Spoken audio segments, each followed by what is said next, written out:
Olá, bom dia, bom dia. Começando mais um Projeto 626 e agradeço demais a sua presença, a sua companhia todas as manhãs, aqui de segunda a sexta-feira, para esse bate-papo, para esse nosso encontro matinal, para falarmos a respeito de temas tão importantes, tá bom? Se quiser mandar aquele aviãozinho, mandar aquele convite para as pessoas aí do seu convívio, da sua rede de contatos, para estar aqui conosco. Eu agradeço demais, não é? Nós estamos falando nesta semana sobre transtornos de personalidade. Gleide, bom dia. Aline, bom dia. Camila Pieroni, nossa Nutri, bom dia para você também, minha querida. Bem, nós vamos... Bom dia, Flota. Nós vamos então hoje falar sobre um dos transtornos mais pesquisados no Google, mais comentados, mais buscados na internet, que é o transtorno de personalidade narcisista, né? Como agem os narcisistas, por que eles são assim, de que maneira eles se comportam e como afetam as pessoas ao seu redor. Um dos transtornos mais complexos, realmente mais difíceis de serem lidados, cuja relação com o narcisista se torna altamente tóxica e nem sempre as pessoas ao seu redor percebem claramente isso ou conseguem se livrar de uma pessoa narcisista, tá bom? Bem, como já dissemos, na internet é um dos tops, não é? Um dos transtornos, repito, mais buscados, que as pessoas mais querem se inteirar, mais querem saber. Muitas pessoas, às vezes, que são narcisistas, elas não percebem, e outras pessoas que não são narcisistas, às vezes se preocupam dizendo: será que eu sou narcisista? Será que eu tenho comportamento narcisista? De tanto ouvir, confundindo, às vezes, uma autoestima elevada, o gostar de si, o estar plenamente realizado, se sou ou não narcisista em função de exaltar-me em algumas qualidades, não é? Então, a vaidade que é necessária para mim e para você não pode ser confundida com as questões narcísicas, tá bom? Bem, para iniciar, o Freud vai dizer que todos nós temos que ser um pouco narcisistas em função da proteção do ego, dos ataques internos e dos ataques externos. Daria também muito bom dia para você. Bem, então esta condição de narcisista, tudo para a psicanálise é uma questão de dose, de recorrência, de intensidade, a maneira com que isso se manifesta, que isso interfere nos nossos comportamentos, né? É claro que somos neuróticos. Até que ponto? Neuróticos por natureza. Nós somos neuróticos por natureza. Todo mundo tem neurose, né? Todos nós somos neuróticos. Mas é a intensidade dessa neurose que vai determinar se isso interfere ou não na minha vida. Temos que ter uma dose de vaidade, evidentemente. Eu tenho que cuidar de mim, tenho que cuidar do meu cabelo, da minha aparência, da minha barba, enfim, das unhas, etc. Mas a intensidade, se eu tenho uma dedicação extremada para isso, se eu potencializo demais isso, pode ser prejudicial, tá bom? Então a questão do narcisista, vamos falar do narcisista extremado, daquele que realmente é tóxico, daquele que realmente prejudica, daquele que realmente interfere na vida do outro, tornando a vida do outro praticamente insuportável. Então vamos trazer o transtorno de personalidade narcisista. Ele é caracterizado por um padrão que é generalizado de grandiosidade, necessidade de adulação e falta de empatia.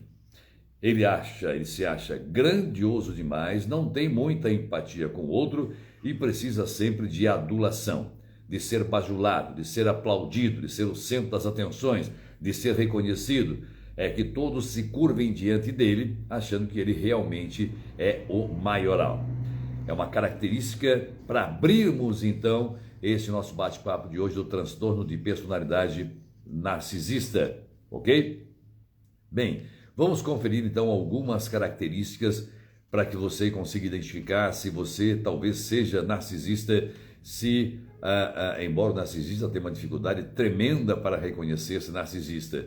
Ele dificilmente se reconhece narcisista, não é? Mas se você convive com alguém que é narcisista, ou tem informações de que alguém do seu convívio sofre nas mãos de um narcisista, tá bom? Eu repito, é um dos transtornos mais buscados, mais pesquisados na internet. Bem, então a aguinha para começarmos, que as características são profundas e é uma lista praticamente interminável de características, né? A primeira delas é uma sensação de grandiosidade. O narcisista tem uma autoestima muito inflada demais. Aquela sensação de grandiosidade. Eu sou grande, eu sou maioral, eu sou mais, eu sou melhor, eu sou maior. A sua vaidade é inflada demais. Ele se exalta demais. Ele traz para si características sobre sua aparência exacerbada, sobre a sua competência, sobre sua capacidade, sempre inflada demais. Ele se considera melhor do que as demais pessoas, muito maior, muito mais bonito, muito mais atraente, muito mais talentoso, muito mais, suas convicções é que são certas, seus planejamentos é que estão corretos e assim por diante. Uma necessidade excessiva de atenção. A Francisca Pereira também, muito bom dia, bem-vinda. Uma necessidade, então, exagerada de atenção. Ele quer ser o centro das atenções, quer que seu parceiro ou sua parceira, quem convive com o narcisista, lhe dê atenção o tempo todo, porque aquilo que ele quer é que é importante, aquilo que ele precisa é que é importante, aquilo que ele pensa, aquilo que ele planeja é o que deve ser colocado em prática. É mais ou menos assim: ei, olhe para mim, me valorize, não está prestando atenção de que eu sou melhor que você? Deixa que eu decido, deixa que eu escolho, não está prestando atenção em mim, que eu sei muito mais do que você. Então, uma necessidade excessiva de atenção. Ele quer o tempo todo ser o centro das atenções, porque ele tem uma vaidade inflada, um exagerado conceito de grandeza, de grandiosidade a respeito de si mesmo. O narcisista também se envolve com mentiras. Gostam de mentir às vezes para se posicionarem de uma maneira grandiosa, digamos assim, não é? A grandiosidade é uma característica do narcisista, não é? Então, se for preciso mentir, inventar histórias, distorcer histórias, deturpar fatos para manter-se grandioso diante do outro, ele não medirá esforços para fazer isso. Ele mente na maior cara de pau, mente sem nenhum remorso, mente sem ficar vermelho, como falamos no popular, porque ele se torna especialista nisso, não é? Para manter a sua grandiosidade, ele acaba por inventar fatos, distorcer histórias e acaba então mentindo para se manter, para se posicionar como uma pessoa grandiosa. Ele tem um comportamento de vítima. O narcisista é especialista em se fazer de vítima diante dele ou diante dela, não é? A ideia é fazer com que o outro se sinta culpado por aquilo que está acontecendo. Ele provoca uma certa reação, ele é o maioral, ele é o melhor, o mais entendido, etc. E sua habilidade como narcisista é tão grande que ele faz com que o outro se torne culpado, com que o outro se imagine culpado por aquilo que está acontecendo. Veja, portanto, meu querido e minha querida, que a habilidade do narcisista, esse transtorno de personalidade narcisista, ele é muito grave, não é? É muito complexo, pior ainda, porque o narcisista dificilmente se enxerga como tal, não é?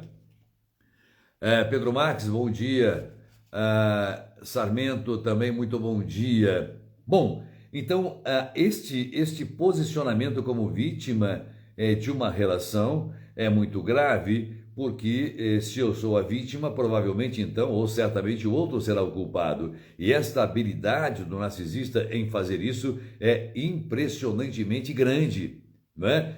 Nós vemos então pessoas vítimas destes relacionamentos que ficam sem saída, sem ação, porque de fato sentem-se culpadas por aquela relação, por aquilo não estar dando certo. Eis a habilidade de vitimização do narcisista, de suas habilidades de grandiosidade, de inventar histórias, de inventar mentiras, fazendo com que o outro se sinta culpado.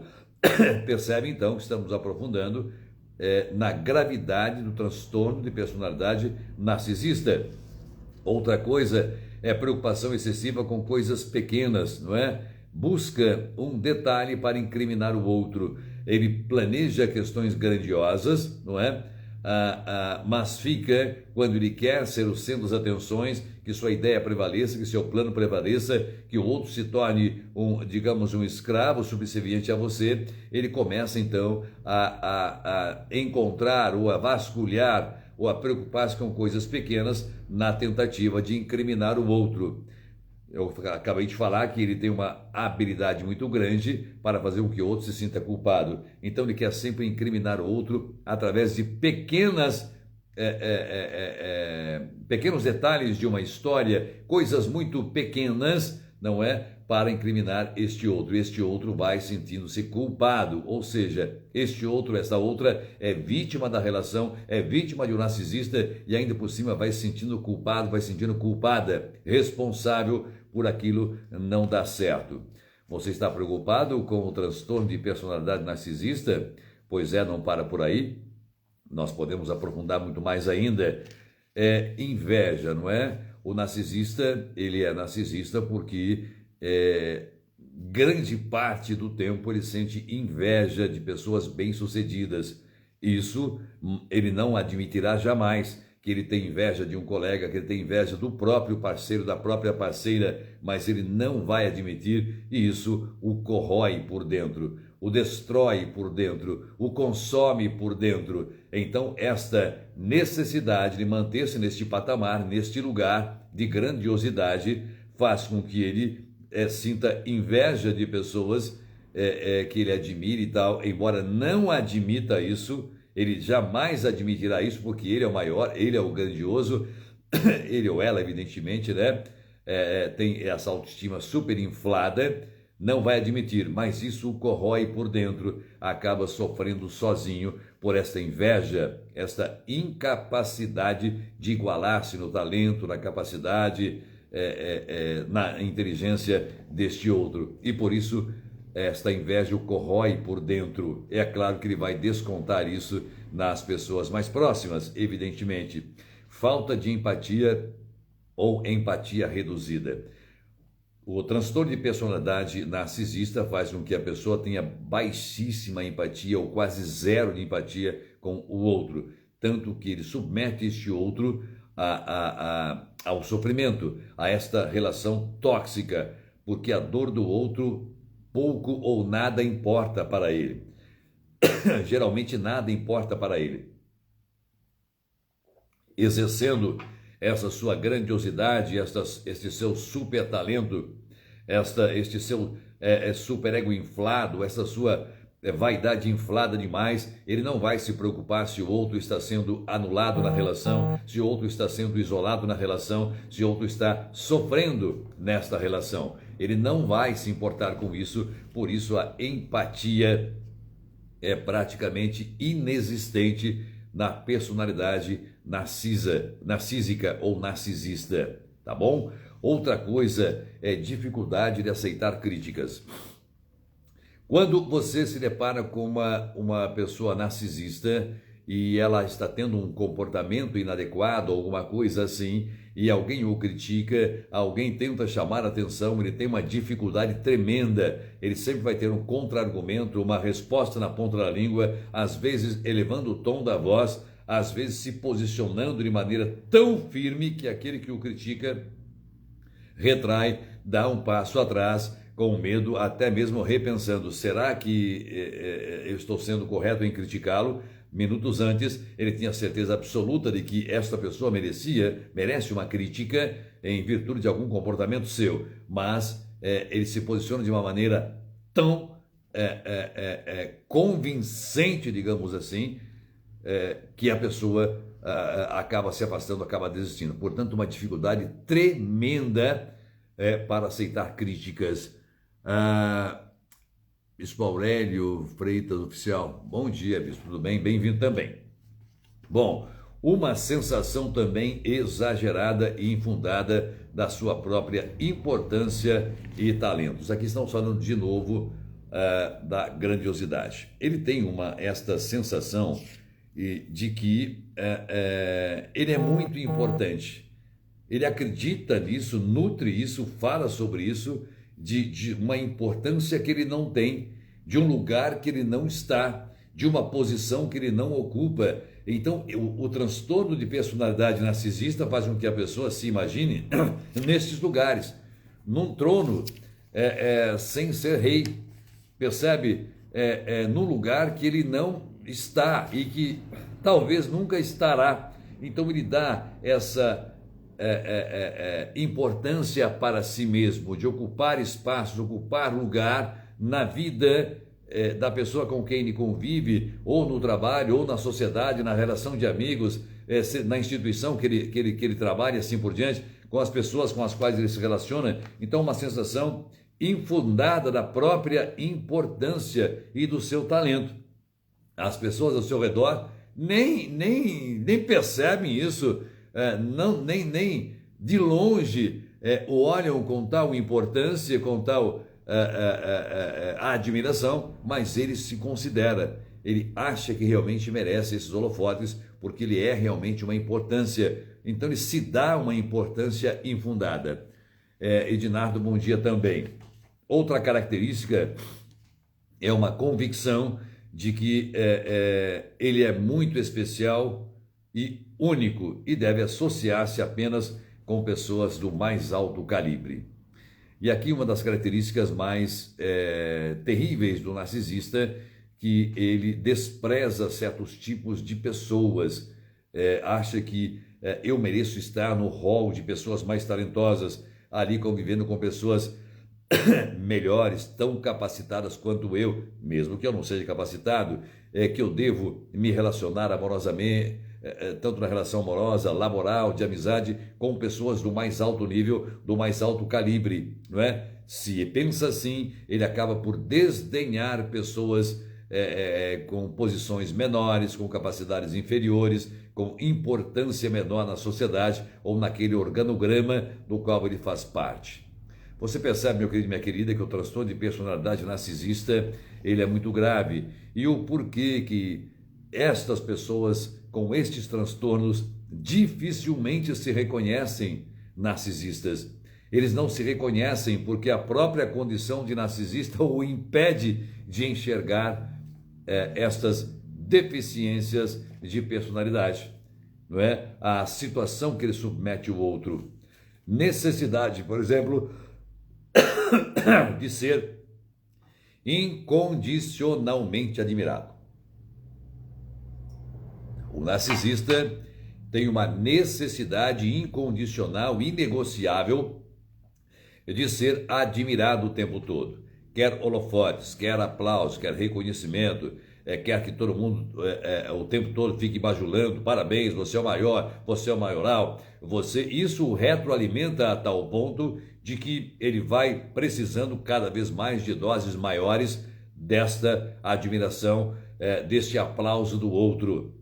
Ele não sabe lidar com situações em espaços onde ele não é admirado, onde ele não é o centro das atenções. Outra coisa é uma sensação, um pensamento de merecimento. O narcisista acha que merece o melhor, que merece a melhor posição, que merece o destaque, que merece o centro do palco, que merece a melhor fatia, que merece o melhor emprego, o melhor salário, a maior responsabilidade e assim por diante. Então ele tem esta sensação permanente de merecimento. Eu mereço, porque eu sou capaz, porque eu sou talentoso, porque esse espaço é meu. E quando isso não acontece, todos os demais sintomas ou comportamentos que eu elenquei anteriormente, né, como a inveja, como a mentira e assim por diante, vão o afetando, o corroendo por dentro. Outra coisa é a exploração dos outros para alcançar objetivos próprios.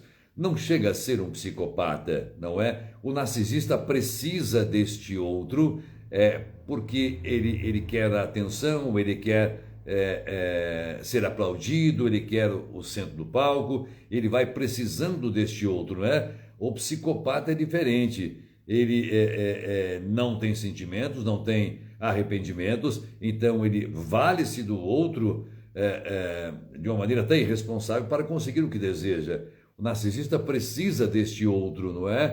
Então o risco, digamos, de um comportamento extremado, de assassinar o outro, por exemplo, no psicopata isso é muito mais evidente, muito mais claro, muito mais possível, tá? Então não confundamos o narcisista com o psicopata, que são transtornos muito diferentes, não é? Ellen Bonar Rocha, bom dia, Ellen. Bom, então estamos falando a respeito do transtorno de personalidade narcisista.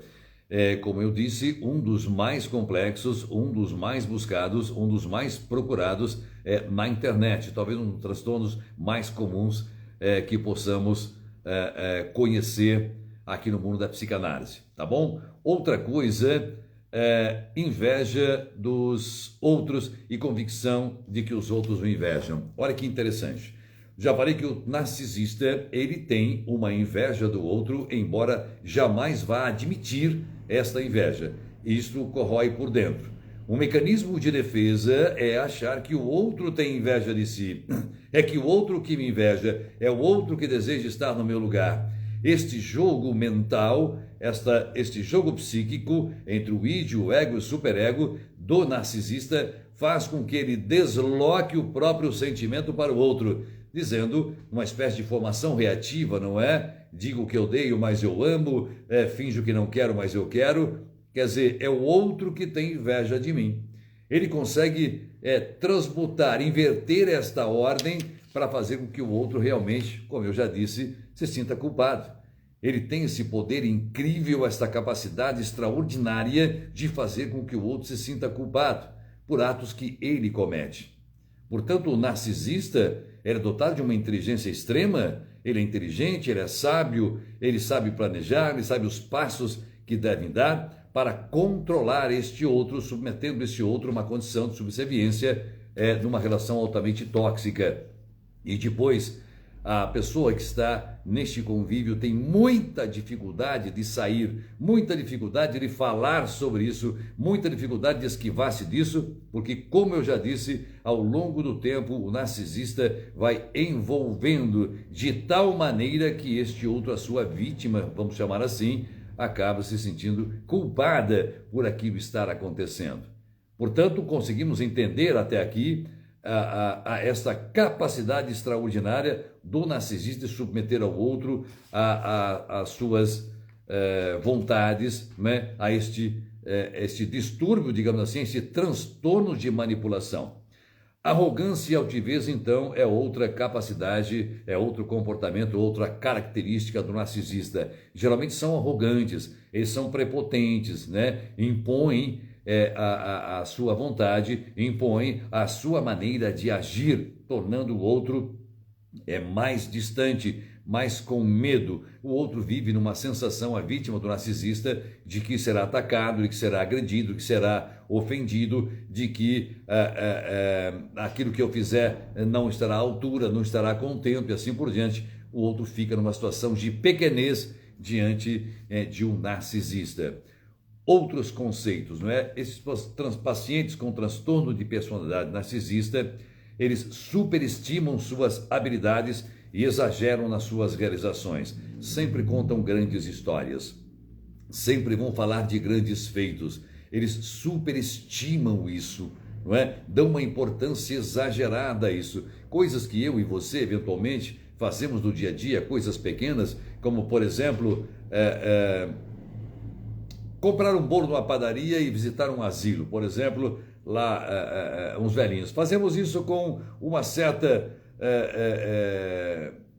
frequência, como se fosse uma coisa corriqueira, normal, passa ali, pega, ou vai na padaria, pega um lanche, dá para uma pessoa que está passando, uma pessoa carente, uma criança, um idoso, uma idosa, por exemplo. Já o narcisista faz isso, ele hiperpotencializa isso, não porque eu estava lá e percebi que lá no asilo tal as pessoas não têm café da tarde, então eu decidi passar na padaria, comprei um pão, aliás, comprei dois bolos e levei lá e fiz a felicidade, a alegria. Percebe? Esse é um comportamento narcisista. Hipervalorizar o feito, dar uma importância extremada àquilo que ele faz, não é? E coisas que outras pessoas fazem normalmente. E é uma coisa corriqueira, uma coisa comum, não é? Acham que são superiores, originais e especiais. Eles são sempre mais, sempre especial, sempre sabe mais, sempre mais inteligente. Não discuta comigo que eu sei o que estou falando. Eu sei o que é bom para você. Olha um comportamento narcisista. Como é que eu vou saber o que é bom para você? O que é que você quer, o que é que você precisa, onde você deve ir, o que você deve fazer? Então eles se consideram, têm esse ar de superioridade, porque eles sabem tudo. Eles já conhecem tudo. Portanto, vão submetendo você a esta situação de subserviência. Esta superestimação do próprio valor e das suas realizações muitas vezes implica uma subestimação e valor das realizações dos outros, conforme eu falei agora, não é?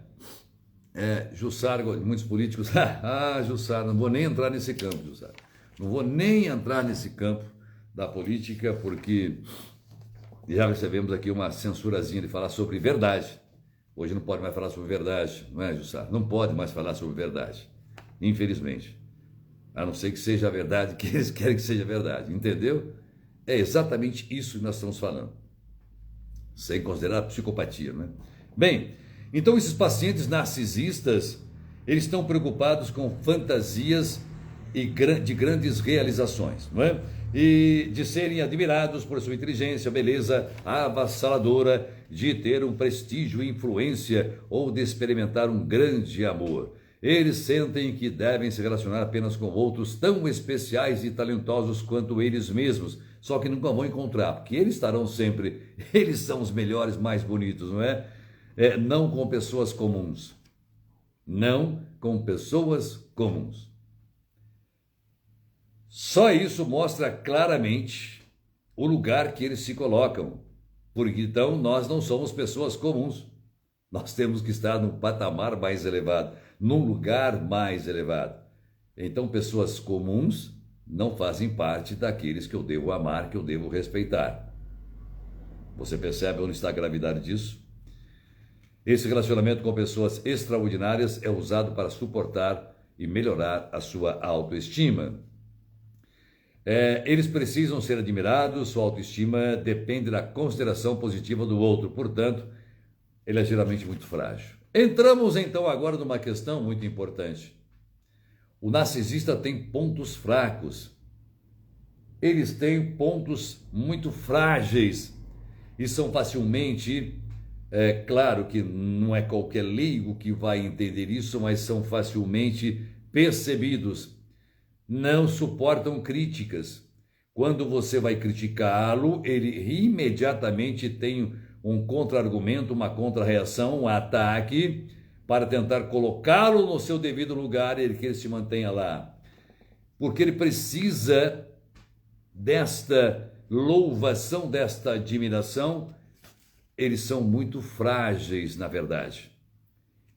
Por dentro são frágeis demais, que eles dependem deste elogio, dependem deste aplauso, dependem deste palco e, no entanto, revelam uma fragilidade interior muito grande.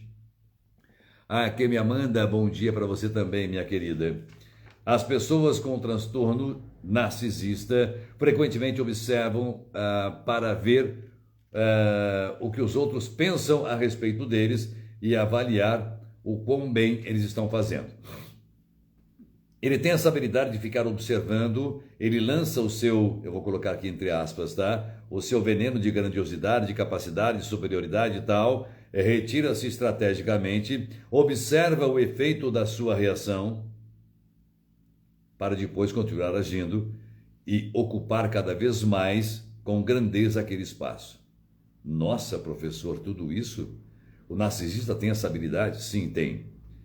É isso que ele faz. Ele observa o território. Ele vai constituindo-se, vai se firmando, fincando raízes nesse território para poder dominar. É por isso, meu querido e minha querida, que a vítima do narcisista dificilmente consegue escapar. Demora para perceber-se nesta relação. Demora demais, porque ao mesmo tempo em que ele tem todo esse tipo de comportamento, ele provê, ele mantém, ele, embora tenha uma dificuldade muito grande de amar verdadeiramente, não é? De doar-se verdadeiramente numa relação, ele é muito estrategista. Ele provê, ele mantém, ele está sempre perto, sabe elogiar no momento correto, ele sabe plantar a semente certa para colher depois. Então ele vai observando esse território, minando, digamos assim, o seu espaço, para que tenha controle absoluto daquele espaço onde ele quer dominar, onde ele domina. Né? Outra questão importante, são sensíveis e se chateiam com críticas dos outros pelo seu fracasso, o que faz com que eles se sintam humilhados e derrotados. Se o narcisista errar em alguma coisa, errar no plano, errar num feito seu, alguma coisa, e receber uma crítica, para ele vai sentir-se derrotado, arruinado, completamente arruinado. Não vai admitir, mas vai sentir-se muito fragilizado, muito derrotado por dentro, fazendo com que ele tenha uma retirada estratégica. Ele se retira estrategicamente para se recompor, para se reconstruir, para assimilar, para digerir aquilo e depois voltar mais forte ainda, já estruturado, já elaborado, aquela derrota, aquilo que não deu certo. Eles podem responder com raiva, geralmente eles respondem com raiva, com uma certa, elevando o tom de voz, muito reto, direto, sem muito polimento nas palavras. Podem denotar desprezo por você e podem contra-atacar violentamente. Eu não digo que seja, pode acontecer agressão física, mas vamos deixar a agressão física para outra oportunidade e vamos falar na elevação do tom da voz, na agressividade. Mas eu já te falei, caramba, quantas vezes. Olha a maneira de intimidar o outro, que do narcisista, ao invés de falar normalmente eu coloco o que é normalmente, não é?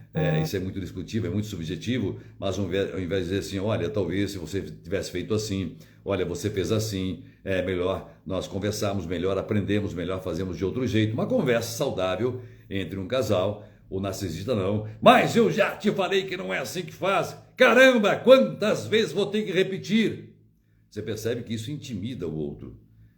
O outro se retrai, o outro tem menos iniciativas, porque senão esse narcisista vai agredi-lo. Com menos iniciativa e com a retração, o narcisista vai cada vez mais dominando esse espaço. Você percebe então que é altamente estratégico o comportamento do narcisista, porque de burros não tem nada, né? Tanto ele como ela. Então, o narcisista nunca vai admitir culpa num relacionamento. Não vai. Ele sempre vai dar um jeito de contornar, de driblar para fazer, para justificar publicamente, justificar a quem interesse que o outro é o culpado. E de acordo com todas as suas características, tudo isso que nós trouxemos aqui, o outro de fato vai sentir-se culpado. Sentindo-me culpado, eu não reajo, continuo subserviente, eu continuo naquela relação tóxica.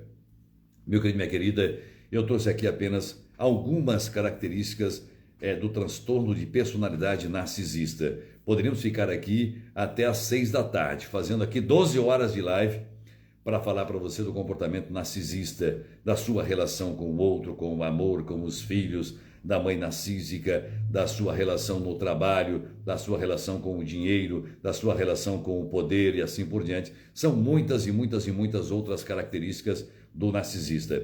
Esses comportamentos são os básicos que podemos perceber. No entanto, para encerrar a live, eu quero deixar muito claro que não devemos ficar por aí taxando o outro de narcisista à torta e à direito. né? Só porque eu acho, lá o professor falou que quem age assim é narcisista. Lembremos-nos de que o próprio Freud disse que temos que ter uma dose, ser um pouco narcisistas para a proteção do ego de ataques internos e ataques externos. Tudo é uma questão de dose, não é? De como isso vai interferir nos meus relacionamentos, nas minhas atitudes, no meu trabalho, nas minhas relações sociais, tá bom? Neuróticos todos somos. A partir de que ponto a minha neurose me impede de ser feliz, não é? Transtornos, provavelmente todos nós temos algum tipo de transtorno com uma intensidade maior ou menor, essa intensidade que vai determinar se somos ou não prejudiciais para o outro ou para nós mesmos, tá bom? Então, na série de transtornos de personalidade que estou trazendo, hoje nós falamos sobre o transtorno de personalidade narcisista. Qualquer dúvida, pode deixar aqui depois escrito aqui a sua pergunta, o seu comentário, será um grande prazer. Ou se quiser encaminhar essa live para algumas pessoas que você acha que mereçam ou que precisam ouvir, fique à vontade, tá bom? Então, Projeto 626, nosso encontro matinal de segunda a sexta-feira, sempre às 6h26 da manhã, tá bom? Amanhã nós vamos falar sobre o transtorno de personalidade borderline. O que é borderline, não é? Borda entre o virtual e o real. Transtorno de personalidade borderline. É muito importante, ou transtorno importante também, comum na clínica, como tratar, como acolher esses pacientes. Tá bom? Grande beijo para você, que seu dia seja maravilhoso. Tchau, tchau.